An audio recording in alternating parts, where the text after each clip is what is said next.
If you clicked on this video, you are probably thinking about retiring. Somewhere in the back of your mind, you are already imagining what it would be like to wake up when you want, do what you want, and go where you want.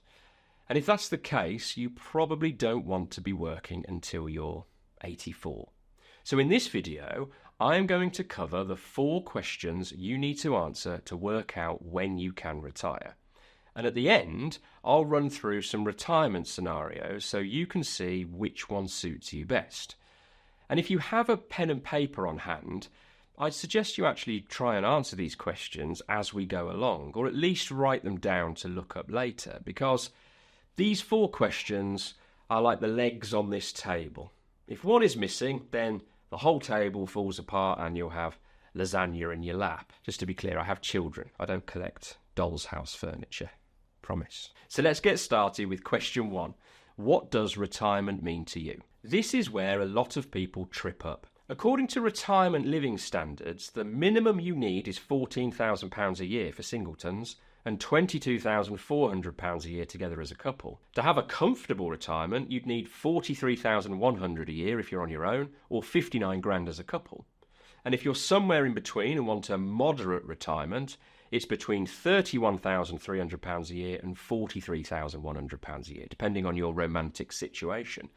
But what do those terms actually mean? Well, I'm going to put a link in the description so you can read it for yourself, but a minimum retirement income gets you 1 week-long UK holiday a year. With moderate retirement, you get a fortnight, 3-star all-inclusive holiday in the Med and a long weekend break in the UK each year. And with the comfortable label, you get a fortnight, 4-star holiday in the Med with spending money and 3 long weekend breaks in the UK each year. Now, I appreciate the idea of these websites are to help the general public, so they can't go into too much detail with this stuff. But do you want a fortnight's 4-star holiday in the Med?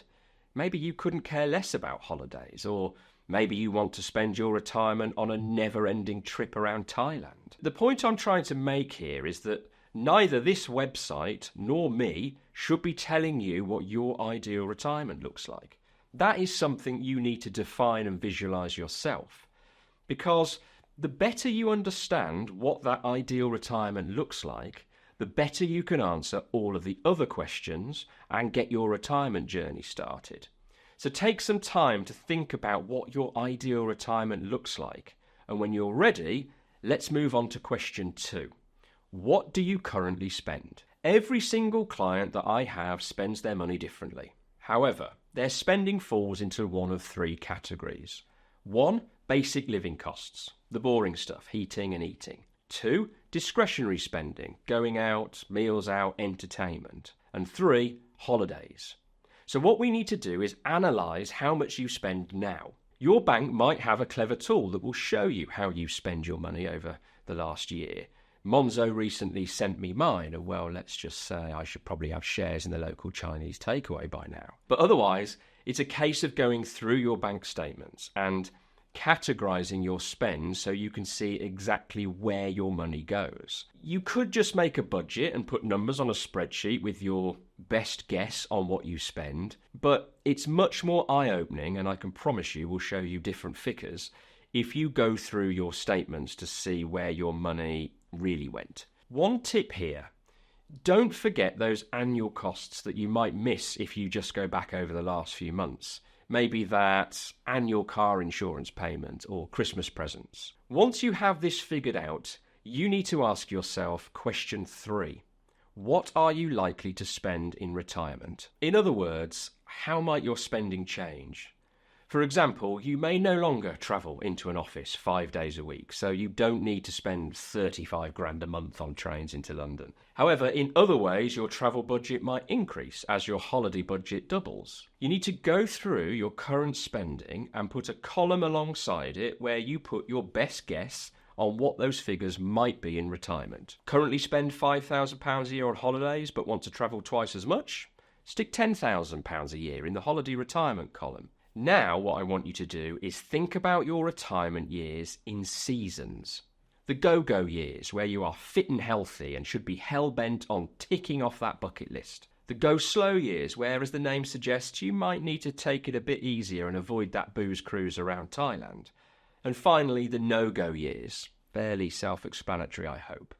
In other words, you want to stagger how much you spend in each phase based on your health, your energy, and ability to enjoy travel and activities. Think about all the things you want to do in retirement and then write them down in these seasons as to when you need to do them by. Skiing in the Alps? Based on the state of your knees, you probably put this in the go-go years, so you need to account for it there. Want to learn to knit? Well, that could probably go in the later seasons. So take a moment to think about how might your expenditure evolve based on your ideal retirement. I'd expect you to spend much more in the early years and taper it down as you enter later retirement. If your models and forecasts are based on you spending X per year forevermore and never changing for a comfortable retirement, as per that website earlier, trust me, you've got it all wrong. So, let's bring this to life by looking at a client scenario in practice.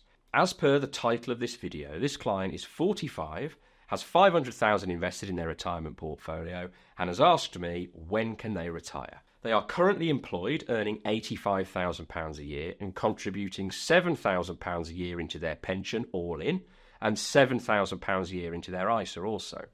These contributions will stop whenever they retire. They will be entitled to a state pension at age 68 for £11,500 per year in today's money. The only other income source they have is a rental property which brings in £1,200 a month, and they intend to hold on to this throughout retirement. The existing £500,000 retirement portfolio is split £300,000 in a pension and £200,000 in a stocks and shares ISA, and both accounts are invested in a fairly balanced, middle-of-the-road set of investments. They currently spend £50,000 a year on their current lifestyle, but this includes a £1,000 a month mortgage payment that will come to an end in 10 years' time when they are 55. So their lifestyle spend is actually £38,000 a year right now. They are single with no children, and when we discuss the idea of the go-go years and the go-slow years and no-go years, as we mentioned earlier, we decided that they would like to spend £50,000 a year in the go-go years just on their lifestyle, so not including the mortgage payment. So their spend is increasing to accommodate for more holidays and fun stuff. This will then drop by 15% for the go-slow years and fall to approximately £42,500 a year, and then finally drop by another 15% for the no-go years, down to about £36,000 a year. So when I plug all this into my cash flow modelling software, it indicates to me that this client could think about retiring at around age 65 in 20 years' time. Now, of course, this is the starting point. My job then is to give them advice on how to get this plan closer to what they actually want to happen. If, for example, they said, no, Tom, I want to retire no later than 60, then we've got some adjustments to make and some work to do, which would be the next part of the conversation. But to show you how small tweaks to a situation can produce totally different results, if that same client simply didn't have the rental property, for example, and everything else in that scenario remained the same, it would push their retirement date out to about age 73, which not only leaves them retiring much later, but also massively restricts the go-go years and deprives them of the best bit of retirement. So this would be a nightmare. Frankly, without the rental property, this client would have some real big tweaks to make now to get a better retirement picture. So that brings us on to question number 4, the final table leg that stops that lasagna ruining your trousers and decides whether you are ready to go or not. When can you retire? Well, as you will have seen, this question and answer is extremely personal. Nobody can answer it for you, but they can help you arrive at a sensible decision. So I recommend 3 options. Number 1, if you've been paying attention throughout the video and have followed along and actually answered the questions, you should have a reasonably good idea of the things you need to consider. You then will either need to try and build the mother of all spreadsheets to forecast into the future, taking into account all your assets and potential investment returns, inflation, etc., which I don't recommend. Or number 2, consider hiring a financial planner to help you. If you are still unsure of how to work this out or just want to check your numbers or sense check anything with me, you can click on the link in the description to apply for a free financial guidance planning call. Or number 3, you want to learn more about retirement and how to calculate the exact figure you need to make sure that retirement table is nice and strong, then I recommend you check out this video next.